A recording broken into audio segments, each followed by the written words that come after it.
World cup चाहिए। मैं वो नहीं बोलूंगा जो आप सोच रहे हैं, लेकिन वर्ल्ड कप तो चाहिए ना। बॉलिंग सिराज ने जिस वे में आज बॉल करें, सुबह नया बॉल जिस तरह करा है, टॉप क्लास। ये मुझे पहले तो ये बताओ, सिराज की रैंकिंग क्या है आईसीसी में? मैंने अभी देखी नहीं है, देख के बताऊंगा आपको। वैसे आइडिया वैसे नो आइडिया, इस वक्त तो अंदाजा नहीं है। तीसरे चौथे पे तो होगा मेरे ख्याल है। अभी निकाल लेता हूँ ना। उसकी रैंकिंग की जहां तक बात है तो वो 15वें रैंक पे है। ये देखो, माफी दे दो, अगर ये 15वीं रैंक में है सिराज, तो आईसीसी को ना बंद कर देना चाहिए। जो ये रैंकिंग तो बनाते ना, उन्हें पागल खाने भेजना चाहिए जो लोग ये रैंकिंग बनाते हैं। इंग्लैंड तो इतना अच्छा करा, सही है, वन साइडेड उसने आउट करे, यहाँ पे आउट करा। इसको टॉप 3 में होना चाहिए बुमराह के साथ। 100% बुमराह नंबर 1 है। और इसको टॉप, मतलब मुझे ये तो, अगर जैसे आप मुझसे पूछ रहे थे ना, तो मैं इसीलिए बोल रहा था कि मेरे हिसाब से टॉप 10 में तो होगा ही होगा, लेकिन मैंने कहा कंफर्म कर लूं तो 15 पे है। तो ये सेंस नहीं है। नोमान अली 6ठे पे है, taking nothing away from Noman. Noman बहुत अच्छी बॉलिंग करा रहा है, बड़ी जबरदस्त परफॉर्मेंस दे रहा है, बट आप देखो विकेटें क्या है और किन के खिलाफ है। विकेटें तो देखिए आप, हम क्या बना रहे हैं। मुझे लगता है आईसीसी में भी ना मेरे जैसे लोग बैठे हुए जो रैंकिंग देते ना, कि मतलब आप यार नहीं, आप सबसे सेंसिबल बड़ी बातें बात है करते हैं यार। माफी चाहता हूं, सबसे पहले ये देखना चाहिए किस ट्रैक पे आउट करें, एग्जैक्टली किस ट्रैक पे बैटिंग में रन्स करें, ये देखना चाहिए। उसके अगर कोई क्रिकेटर बैठा हो ना, तो कभी भी ये रैंकिंग इस तरह ना आए कि अपने 100 करो, टीम हार जाए, उसको नंबर 1 बना देते हैं।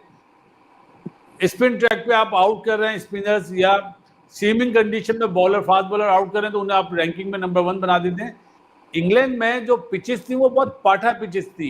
वहां पे सिराज ने जिस तरह लंबी लंबी बॉलिंग करी है, पूरा मतलब पेन लिया हुआ था उसने। जब बुमराह नहीं खेलता था, दोनों टेस्ट मैच बुमराह नहीं खेला, इंडिया जीता, तो सिराज ने उसमें आउट करें।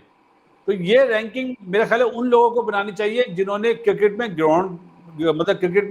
ग्राउंड में क्रिकेट खेली और टाइम गुजारा है। मुझे लगता है ये वो किताबें पढ़ने वाले ना, जो डीएल मेथड जिन्होंने बनाया ना, वो लोग ये रैंकिंग बना रहे हैं, जो गलत है यार। जो कि इस मैच की या इस इनिंग की सबसे ज्यादा हाईलाइटेड चीज है वो ये है कि जसप्रीत बुमराह, सर बड़ी मुश्किल होता है, बहुत मुश्किल होता है। ये बात करना तो बड़ा आसान है, लेकिन बहुत मुश्किल होता है। 28 को आप फाइनल खेल रहे हो, 29 को 30 को आप ऑब्वियसली वापस आए हो, बंदा थका होता है, बंदा कहता है यार 3 4 5 दिन का तो रेस्ट चाहिए ही चाहिए, क्योंकि मैंने अपनी वो फटीक उतारनी है। नहीं जी, 2 तारीख को सिर्फ 2 दिन की ब्रेक है, डेट 2 दिन की, सर मैच खेला है। कहीं से वो बंदा आपको नजर आया हो बॉलिंग करते हुए कि यार ये थका हुआ है, यार ये एशिया कप का फाइनल जीत के आए हुए हैं, थके हुए हैं, रेस्ट चाहते हैं? नहीं, एक्सक्यूज नहीं देते, वो परफॉर्म करते हैं। टेस्ट हो, वनडे हो, T20 हो, जहां मौका मिले वो परफॉर्म करते हैं। और देख लो, 14 ओवर किए हैं, 3 मैडन किए हैं, 42 रन दे के 3 खिलाड़ी आउट किए हैं, तो 3 विकेट जसप्रीत बुमराह लेके गया। ठीक है, बड़ी बात होती है यार, जहां आपको देखते हो कि इन पिचेस के ऊपर कुलदीप जो है वो जडेजा, अक्षर और वाशिंगटन सुंदर ये डोमिनेट करते हैं, वहां फास्ट बॉलर जो है वो 7 विकेटें निकाल रही हैं। बड़ी बात होती है, बहुत बड़ी बात होती है। फिर आ जाता है मोहम्मद सिराज, ये बंदा इंग्लैंड में 100 में से 100 परफॉर्म करके आया है, आउटस्टैंडिंग इस बंदे ने बॉलिंग की। लास्ट डे पे जाके ये मैच इंडिया की जोली में डालता रहा, इंडिया की पॉकेट में इसने डाले हैं, और विदाउट बुमराह इवन के ये डोमिनेट करता रहा। इवन कुछ जिस मैच में, लास्ट मैच में बुमराह नहीं था, इसने लास्ट डे पे जाके इंडिया के हाथ में मैच डाल दिया।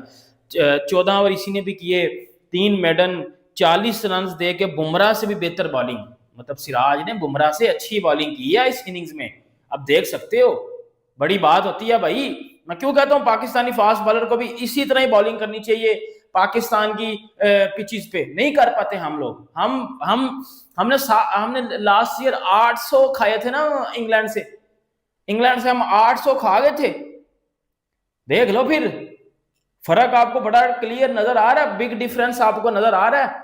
सही है। बॉलिंग तो मतलब है ही इंडिया के पास आतंक, ऊपर से जब बैटिंग ले लो ना इंडिया की, तो फिर इंडिया की बैटिंग जो है और खतरनाक है। आप ये देखो कि 2 विकेटों के नुकसान पर इंडिया ने जो है 122 रन 121 रन जो है बना दिए और सिर्फ 2 विकेटें। मतलब यार इंडियन टीम जो है कसम खाकर आती है कि भाई ये मैच जो है हमने हर हाल में जीतना है, चाहे हम कहीं भी खेल रहे हो उससे कोई फर्क नहीं पड़ता, हमें सिर्फ मैच चाहिए। आप सब जानते हो पाकिस्तान टीम जब साल के शुरू में न्यूजीलैंड गई थी, मैं तब से लेके ये एशिया कप से पहले तक इनको कितना बैक करता रहा हूं।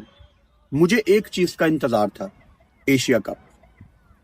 मुझे पता था यार एशिया कप में ये इंशाल्लाह कुछ ना कुछ करेंगे, लेकिन एशिया कप में बहुत डिसअपॉइंट किया है पाकिस्तान ने। मतलब ओवरऑल पाकिस्तान ने जो फाइनल खेला है, मैं आपको सीधे सीधे लफ्जों में बताता हूं। अगर मैं एक साइड पे ये कहता रहा हूं ना कि 2022 का पाकिस्तान ने बड़ा गंदा T20 वर्ल्ड कप खेला था और स्टिल हम फाइनल में चले गए, तो मैं यहाँ पे ये भी कहूंगा कि हमने एशिया कप भी बड़ा गंदा खेला है और हम फिर भी फाइनल में चले गए हैं। मुझे हैरानगी है श्रीलंका, बांग्लादेश, अफगानिस्तान पे।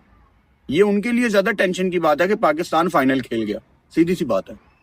हमने एशिया कप में बड़ी गंदी क्रिकेट खेली है यार। हम पता नहीं एक आधे प्लेयर की वजह से बचते रहे, कभी किसी ने शहीन ने आके नीचे से कुछ कर दिया। इस तरह टीमें नहीं जीतती यार। लॉन्ग टर्म में बड़ी ऑपोजिशंस के अगेंस्ट हम कोलैप्स करेंगे।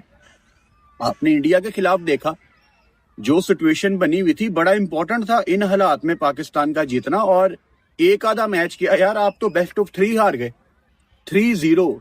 कल भी मैं एक दोस्त से यहाँ पे बात कर रहा था कि यार एक आधा मैच हारो ना, चलो वो समझ आ जाता है, आप तो 3 मैच हार गए हैं, मतलब 3-0।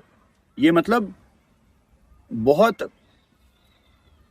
अलमी है ये बहुत टेंशन की बात है कि हम इंडिया से 3-0 हार गए हैं भाई साहब। और ये पाकिस्तान टीम कुछ भी कर ले, जो ये दर्द, ये दाग लगा है ना 3-0 का, ये उतरने वाला नहीं भाई साहब। क्योंकि कुछ डिफीट्स ऐसी होती हैं जो अपना इम्पैक्ट छोड़ जाती हैं।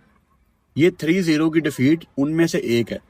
एक इससे पहले जो डिफीट मुझे नहीं भूलती वो MCG वाली थी। MCG पाकिस्तान को नहीं हारना चाहिए था। फिर मोदी स्टेडियम 2023, ये वो 2-3 आपकी हार हैं जो मतलब दिल में रह जाएंगी हमेशा। अच्छा, वे फॉरवर्ड, मुझे कप्तान सलमान अली आगा की प्रेस कॉन्फ्रेंस याद आती है, पोस्ट मैच प्रेजेंटेशन एक्चुअली, जहां पे उन्होंने कहा था कि मैं मैच विनर्स बनाना चाहता हूं पाकिस्तान के यंगस्टर्स को, हसन नवाज, हारिस, साइम, इन सब के बारे में उन्होंने कहा कि मेरी कप्तानी में मैं इनको मैच विनर बनाना चाहता हूं। तो अब फिर आप इनको बैक करें। साइम की फॉर्म नहीं है, हारिस के बल्ले से रन्स नहीं आए, इवन हारिस की विकेट कीपिंग के फंबल हमने एशिया कप में देखे हैं। This is not acceptable. ये बिल्कुल भी काबिल कबूल नहीं है। रन्स को आप जस्टिफाई कर सकते हो यार कि रन्स आ रहे हैं, नहीं आ रहे, लेकिन अगर विकेट कीपर एक इंपॉर्टेंट रन आउट छोड़ रहा है या विकेट कीपर ये सीधे बॉल छोड़ रहा है, भाई साहब वो जस्टिफाई नहीं हो सकता, उसकी माफी नहीं है। सीधी सी बात है, सीधे सीधे लफ्जों में उसकी माफी नहीं है। इस लेवल पे इंटरनेशनल स्टेज पे you are representing Pakistan, and अगर आप ये बॉल छोड़ रहे हो ना, आप रन आउट छोड़ रहे हो, डजंट मैटर कितना प्रेशर है यार, नहीं छोड़ते दूसरे कीपर इस लेवल पे।